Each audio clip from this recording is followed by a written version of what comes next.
rezeki anak cucunya. Kalau hoki anak cucunya itu besar, orang tuanya kerja apapun berhasil, maka disebut ada namanya istilah penglarisan. Tetapi begitu orang tuanya mati, ingat, anak cucunya kerja apapun bangkrut sial.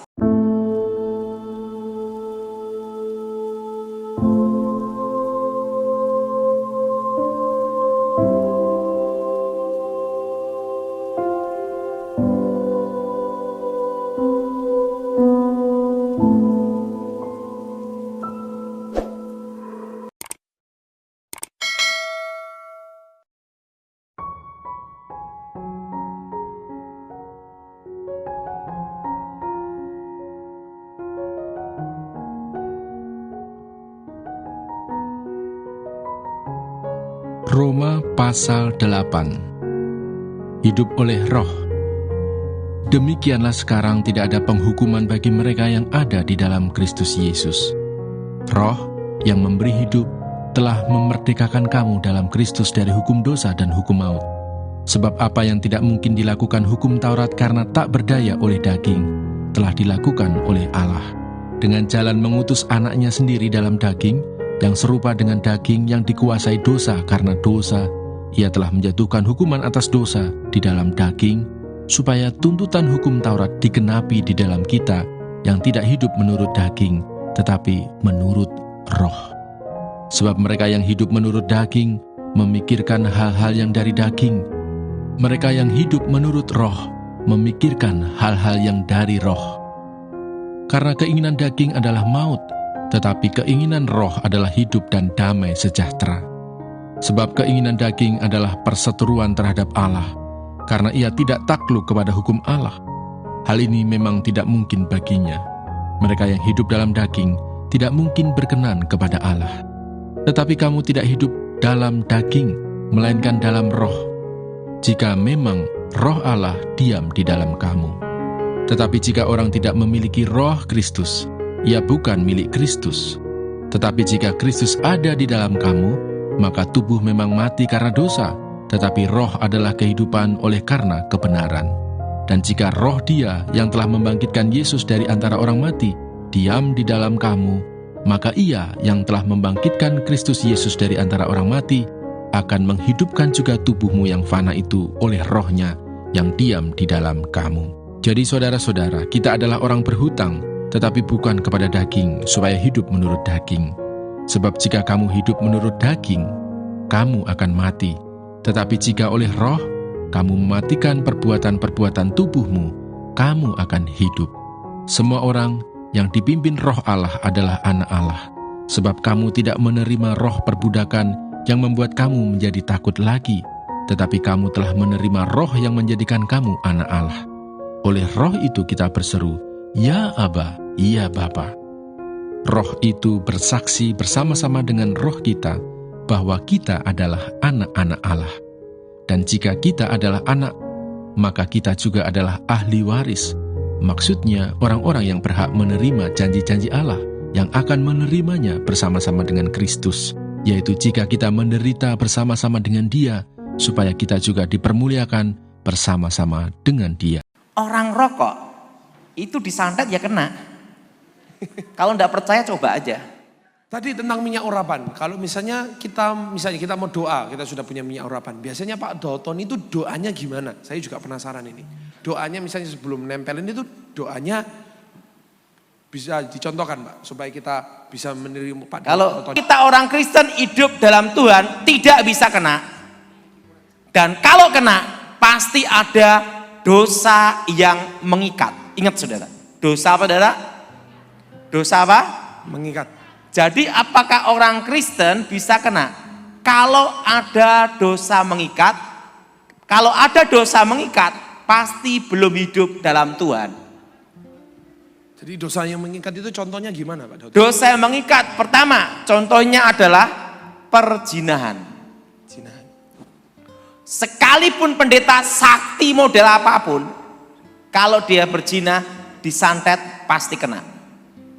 Meskipun pendeta ya Pak Dalton ya. Sekalipun pendeta. Karena apa? Ada dosa mengikat. Berarti dia belum hidup dalam Tuhan. Jabatan pendeta tidak menjamin orang bertobat. Siap. Setuju? Setuju. Kasih tepuk tangan bagi Tuhan kita. Ya. Pertobatan itu yang mengukur adalah Tuhan dan dirimu. Orang lain hanya melihat buahnya. Amin. Iya. Makanya saya dari kecil ada istilah ini. Jangan kagum sama seseorang kalau dia belum mati. Maksudnya gimana, Pastor? Selama orang masih hidup, pasti bisa nutupin semua kesalahannya. Kalau sudah mati, semua kebongkar. Betul? Betul. Siapa yang setuju angkat tangan? Makanya jangan kagum sama orang kalau dia belum mati. Dan kalau belum mati juga pasti ada kesempatan untuk dia salah, Pak Pastor ya. Artinya apa? Yang dilihat kan akhir, bukan awal. Nah, kalau setelah mati kan udah finish. Makanya saya punya prinsip hidup gitu. Saya tidak akan kagum sama seseorang kalau dia belum mati. Karena kalau sudah mati, kalau dia ada dosa, ketahuan semua itu. Jadi di sini Pak Pastor Dautoni, banyak di sini Bapak Ibu Saudara dan yang di online kagum banget sama Pastor Dautoni. Salah, karena itu saya belum mati. Apa pesannya untuk orang-orang yang hadir pada pagi siang hari ini dan Salah. juga yang online? Jadi Bapak Ibu Saudara salah kagum sama hamba Tuhan. Jadi gini, setelah saya mati terserah. Karena apa? Karena dilihat dari akhir, bukan pertengahan. Iya, siap. Jadi hidup dalam Tuhan di sini, di mana tidak ada dosa mengikat, perzinahan. Kedua, termasuk penyembahan berhala, masuk dalam terlibat okultisme. Kan ada orang Kristen yang terlibat okultisme. Dan repotnya ada yang masih pelayanan. Itu banyak kejadian itu di daerah Sulawesi. Nah itu disantet ya kena, karena dia belum hidup dalam Tuhan, hidup dalam pertobatan. Nah, ada dosa mengikatnya apa? Terlibat penyembahan, ritual, kuasa kegelapan. Nah, yang ketiga. Nah, ini jadi perdebatan yang ini. Orang rokok itu disantet ya kena. Kalau enggak percaya coba aja. Nah, Ini kayaknya banyak yang kena ya pada siang nah, hari ini. ya banyak orang mau tanya sama saya, Pak ngerokok itu dosa enggak? Saya enggak bisa jawab. Tapi kalau orang rokok disantet pasti kena. Berarti itu mengikat. Kenapa? Unsur rokok itu adalah kayu, kan dari tembakau, api, asap. Nah untuk mengundang roh itu kemenyan dibakar. Kemenyan terbuat dari kayu. Dibakar api asap, satu unsur. Nah, jadi sekalipun orang itu dia itu pelayanan, kalau ngerokok pasti kena. Dipastikan 100%. Jadi dari pengalamannya Pak Daud ini, kita tanya pengalamannya Pak Daud ini. Pak Daud ini pernah nggak dulu saat lagi masih menjabat sebagai tukang santet, pernah nggak menyantet orang Kristen? Dalam hidup saya berhadapan sama pendeta Gilbert dan itu langsung kalah. Jadi Siap. langsung kalah. Jadi orang Kristen pertama yang disantet langsung kalah. Yaitu sama Pak Gilbert aja. No.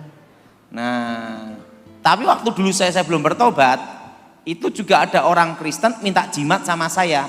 Itu majelis supaya khotbahnya lebih mantap. Ya, makanya saya itu dulu susah bertobat.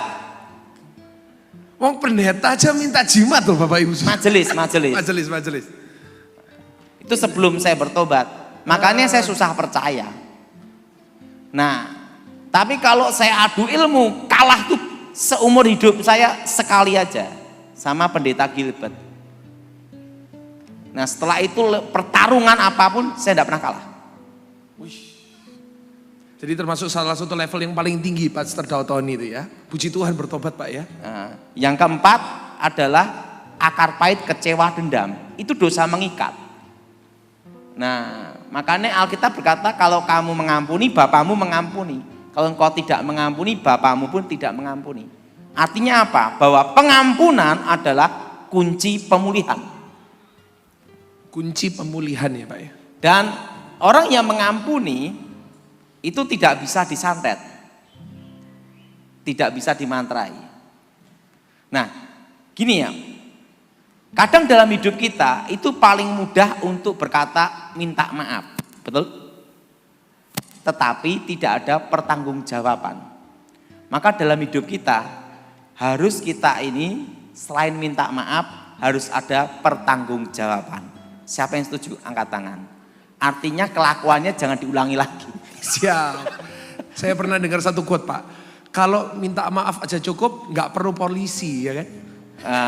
Bukan hanya itu. Kalau utang itu minta maaf bisa lunas, tidak ditagih debt collector.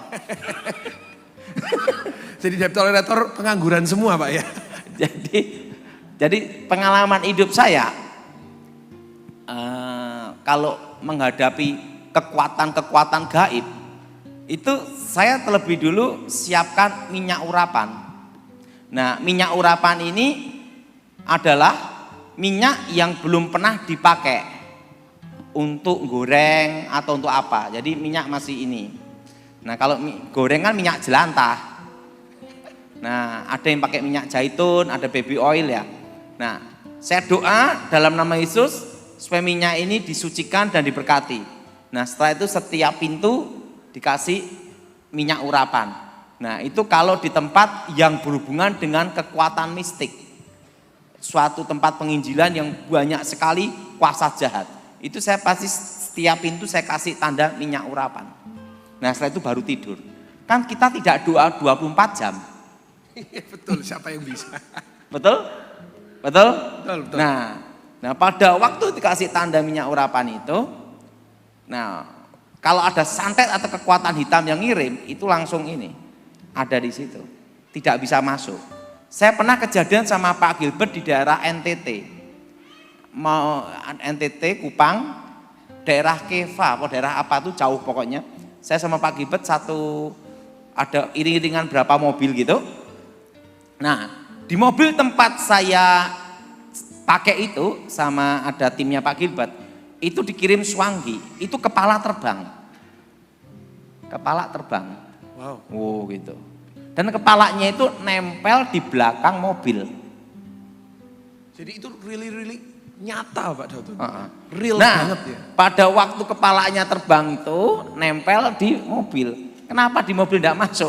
Karena mobilnya waktu jalan saya doain dulu dalam nama Yesus. Jadi kalau berangkat memangnya kita harus berdoa dulu Pak ya, mengurapi mobil kita dalam nama Yesus gitu. Nah, waktu itu kepalanya nempel di sebelahnya anggota timnya Pak Gilbert. Dia sampai gini merinding semua gini, keder gini. Saya ngomong tenang aja, enggak usah takut. Saya doa dalam nama Yesus, setani keluar, kepalanya lepas. Itu kejadian di daerah arah mau ke Keva. Pokoknya NTT lah saya ke sana. Saya pelayanan sama Pak Gilbert, satu tim ada berapa tempat sampai sore gitu loh. Jadi tentang minyak urapan tuh enggak usah diperdebatkan. Kalau enggak mau gunakan ya enggak usah ribut, betul? Itu aja lah, simpel aja hidup. Oke. Tadi tentang minyak urapan. Kalau misalnya kita mau doa, kita sudah punya minyak urapan. Biasanya Pak Dauton itu doanya gimana? Saya juga penasaran ini. Doanya misalnya sebelum nempelin itu doanya bisa dicontohkan Pak supaya kita bisa meniru Pak Dauton ini juga. Kalau minyak urapan tuh sebenarnya gini ya. Saya itu doa diajar sama pendeta. Dan pendeta yang ngajar saya itu juga bukan pendeta terkenal. Pendeta biasa aja pelayanan di desa.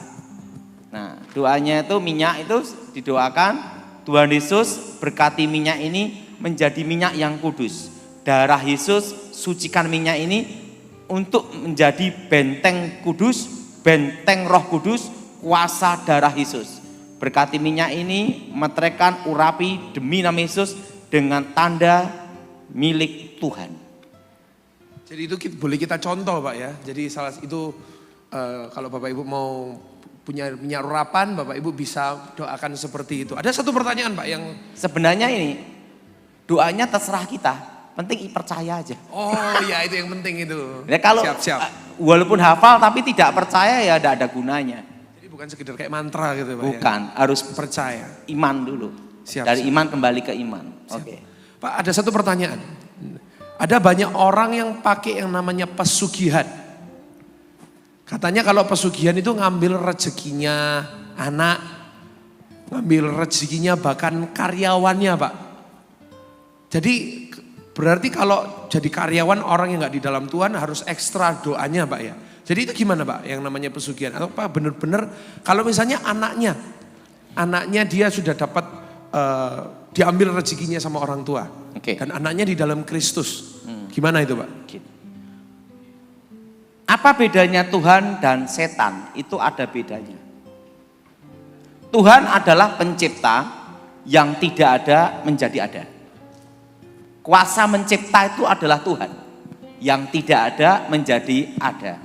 Maka dikatakan dia adalah sang pencipta.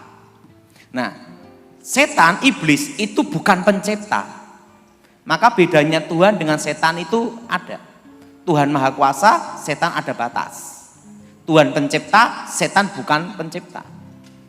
Nah, maka Alkitab berkata bahwa setan itu adalah pencuri pembunuh. Nah, itu loh dukun yang membuat kaya. Kenapa dukunnya tidak kaya sendiri? Siapa sih orang yang tidak perlu uang? Setuju? Setuju. Kan tidak mungkin gereja bayar listrik, haleluya lunas. Harus bayar, betul?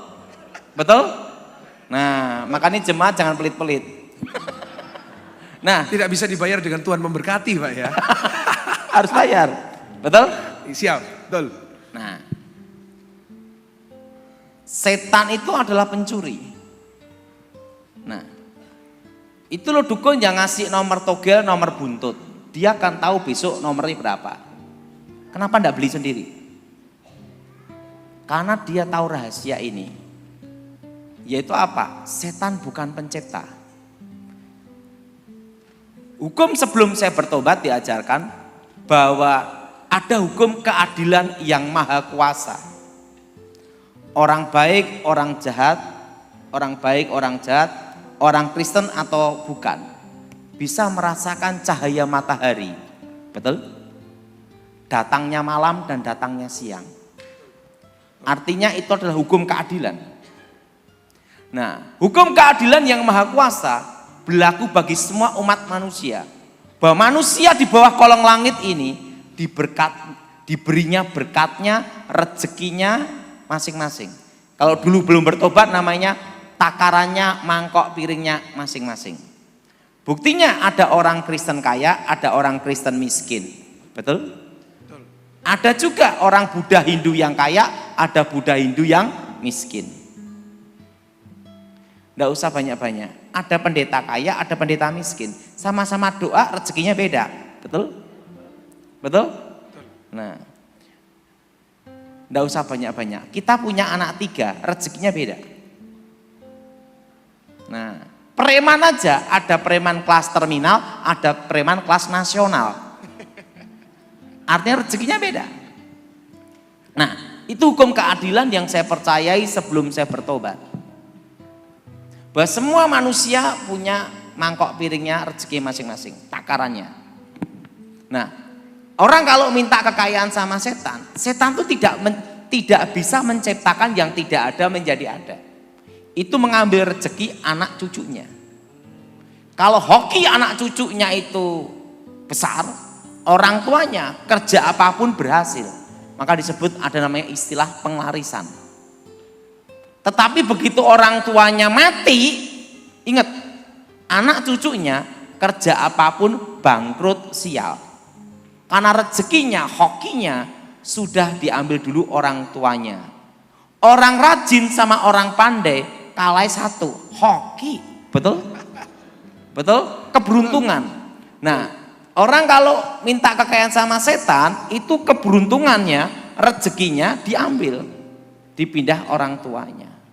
Nah, dan orang tuanya pun terkena kutukan, tidak bisa menikmati kekayaan itu. Nah, ada namanya kutuk anak sulung dan anak bungsu. Makanya kalau orang yang terlibat okultisme, itu anak sulung atau anak bungsunya itu terkena kutukan. Ya, setan itu selalu mengikat kutuk anak yang paling disayangi, bukan anak yang paling dibenci. Kalau anak paling dibenci mati kan kurangi jumlah penduduk, betul? Betul? Betul. Nah, sama beban pemerintah kan. Nah, tapi selalu yang diambil itu anak yang disayangi. Nah, dan kebanyakan tuh maka ada kutuk anak sulung dan anak bungsu. Nah, orang yang terlibat kuasa gelap ini misalnya minta sama setan kaya, tapi rezeki anak cucunya itu tidak ada. Hokinya tidak ada. Sekalipun minta tetap miskin. Makanya kan sama-sama ke dukun, sama-sama minta ke setan. Ada yang kaya, ada yang tambah miskin malah. Karena tergantung rezeki anak cucunya.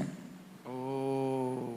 Itu sampai 3-4 generasi. Istilahnya disedot gitu Pak ya? Diambil. Disedot. Oh. Dan itu tidak bisa menikmati kekayaan itu. Nah, kayak orang punya jimat keselamatan, nabrak mobil selamat, nabrak becak selamat, nabrak kereta api ya mati. Ada batas kemampuannya gitu loh. Itu keselamatan anak cucunya dipindah orang tuanya. Sehingga anak cucunya sering kecelakaan, bahkan ada yang mati kecelakaan. Nah, ada harga yang harus dibayar di sini. Setan tidak pernah memberi manusia gratis. Kenapa? Karena setan tahu tidak diampuni. Beda dengan manusia, manusia masih ada kesempatan untuk diampuni. Nah, makanya setan itu selalu menggoda manusia, tidak mungkin goda kambing. Nah, jadi gini, gimana kalau orang tua kita terlibat okultisme? Berarti rezekinya hilang gitu loh. Hokinya hilang gitu loh. Dan kalau orangnya sudah bertobat ya Pak ya gimana? Nah, gini ya. Sebenarnya ada suatu rahasia yang sangat penting di sini. Pada waktu seseorang percaya Tuhan Yesus, bertobat lahir baru. Ingat, lahir baru. Kata kuncinya lahir baru. Segala ikatan kutuk itu ini berhubungan dengan namanya kutuk keturunan. Kutuk keturunan itu ada kutuk tabur tuai. Kalau orang tuanya suka berzina, anaknya kena kutuk, betul? Ada. Ada juga kutuk akibat kuasa gelap. Nah, itu kutuk keturunan. Nah, itu pada waktu percaya Yesus bertobat lahir baru. Ini kuncinya di sini. Segala ikatan kutuk itu dibatalkan. Diputuskan dalam nama Yesus. Pada waktu Yesus disalib, dia berkata, sudah selesai. Amin. Haleluya. Nah, tapi ini berhubungan dengan kutuk keturunan. Tapi masih ada yang kedua. Nah, kalau orangnya itu terlibat sendiri kuasa gelap, berarti ini kan terlibat. Ini ada namanya kutuk masa depan. Jadi dalam doa pelepasan, pemataan kutuk, selain kutuk keturunan harus juga pembatalan kutuk masa depan. Apa itu kutuk masa depan? Yang disebut Sabat Yahudi, hari ke-7 itu hari Sabtu. Yang setuju angkat tangan. Makanya kan Advent hari ke-7. Kalau kita kenapa hari Minggu? Hari pertama. Karena Yesus bangkit hari Minggu. Hari kebangkitan. Nah, amin. Jadi jangan diperdebatkan Sabtu dan Minggu. Iya. Penting kebaktian ketemu Tuhan, betul? Betul, itu yang paling penting Pak. Iya betul. Nah, Sabat Yahudi itu Sabtu. Nah, hari Minggu itu hari pertama, hari kebangkitan tuh, hari kemenangan. Nah, berarti hari yang ke-6 itu hari Jumat. Hari ke-6 ingat, Tuhan menciptakan manusia segambar serupa. Tadi ingat, Tuhan menciptakan manusia segambar serupa dengan Tuhan, bukan monyet. Bukan monyet. Sampai sekarang monyet tidak berubah-ubah itu. Nah, segambar serupa. Dan disitulah Tuhan berfirman, dan ini berhubungan dengan janji, yaitu berkat, blessing. Beranak cuculah dan kuasai bumi. Beranak cuculah dan apa saudara? Kuasai apa? Bumi. Kuasai bumi. Beranak cuculah, kuasai bumi.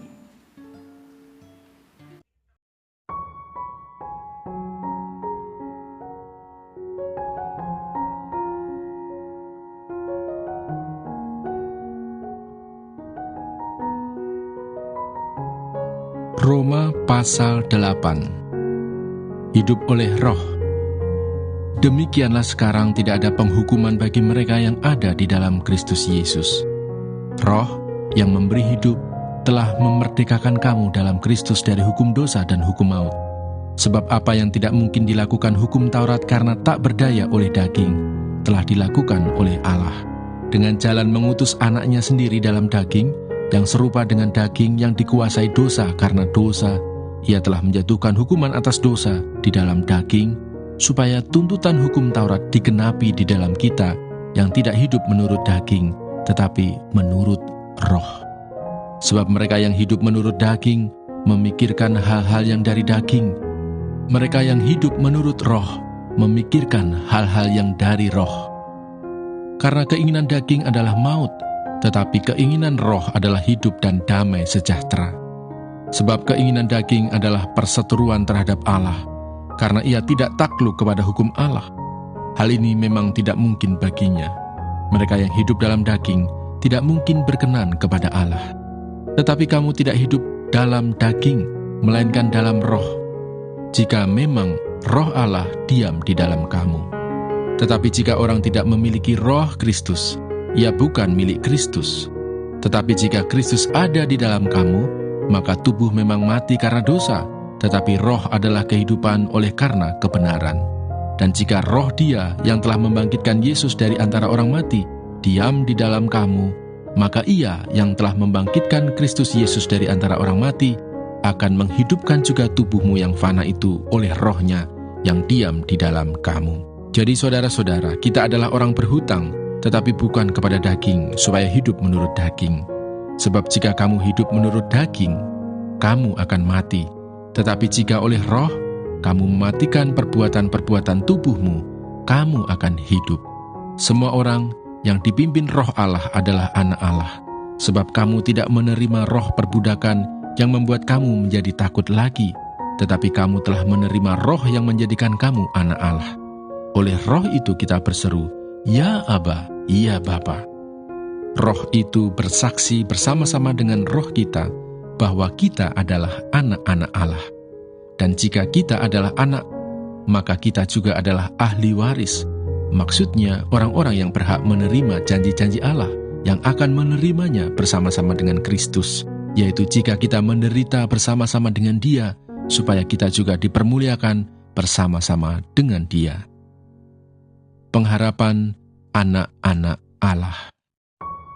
Sebab aku yakin bahwa penderitaan zaman sekarang ini tidak dapat dibandingkan dengan kemuliaan yang akan dinyatakan kepada kita.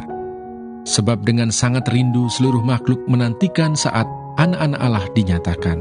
Karena seluruh makhluk telah ditaklukkan kepada kesia-siaan, bukan oleh kehendaknya sendiri, tetapi oleh kehendak Dia yang telah menaklukkannya, tetapi dalam pengharapan, karena makhluk itu sendiri juga akan dimerdekakan dari perbudakan kebinasaan dan masuk ke dalam kemerdekaan kemuliaan anak-anak Allah. Sebab kita tahu bahwa sampai sekarang segala makhluk sama-sama mengeluh dan sama-sama merasa sakit bersalin. Dan bukan hanya mereka saja, tetapi kita yang telah menerima karunia sulung roh, kita juga mengeluh dalam hati kita sambil menantikan pengangkatan sebagai anak, yaitu pembebasan tubuh kita. Sebab kita telah diselamatkan dalam pengharapan. Tetapi pengharapan yang dilihat bukan pengharapan lagi. Sebab bagaimana orang masih mengharapkan apa yang dilihatnya? Tetapi jika kita mengharapkan apa yang tidak kita lihat, kita menantikannya dengan tekun. Demikian juga roh membantu kita dalam kelemahan kita, sebab kita tidak tahu bagaimana sebenarnya harus berdoa, tetapi Roh sendiri berdoa untuk kita kepada Allah dengan keluhan-keluhan yang tidak terucapkan. Dan Allah yang menyelidiki hati nurani mengetahui maksud Roh itu, yaitu bahwa Ia, sesuai dengan kehendak Allah, berdoa untuk orang-orang kudus. Kita tahu sekarang bahwa Allah turut bekerja dalam segala sesuatu untuk mendatangkan kebaikan bagi mereka yang mengasihi Dia, yaitu bagi mereka yang terpanggil sesuai dengan rencana Allah. Sebab semua orang yang dipilihnya dari semula, mereka juga ditentukannya dari semula untuk menjadi serupa dengan gambaran anaknya, supaya Ia, anaknya itu, menjadi yang sulung di antara banyak saudara. Dan mereka yang ditentukannya dari semula, mereka itu juga dipanggilnya. Dan mereka yang dipanggilnya, mereka itu juga dibenarkannya. Dan mereka yang dibenarkannya, mereka itu juga dimuliakannya. Keyakinan iman. Sebab itu, apakah yang akan kita katakan tentang semuanya itu?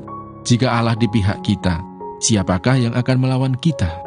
Ia yang tidak menyayangkan anaknya sendiri, tetapi yang menyerahkannya bagi kita semua, bagaimanakah mungkin Ia tidak mengaruniakan segala sesuatu kepada kita bersama-sama dengan Dia?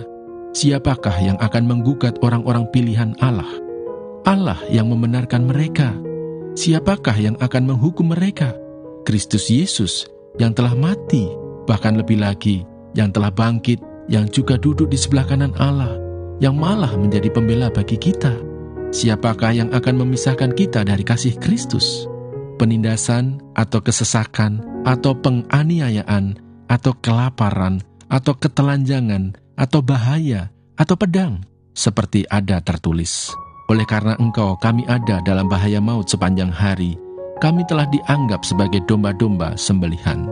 Tetapi dalam semuanya itu, kita lebih daripada orang-orang yang menang, oleh Dia yang telah mengasihi kita.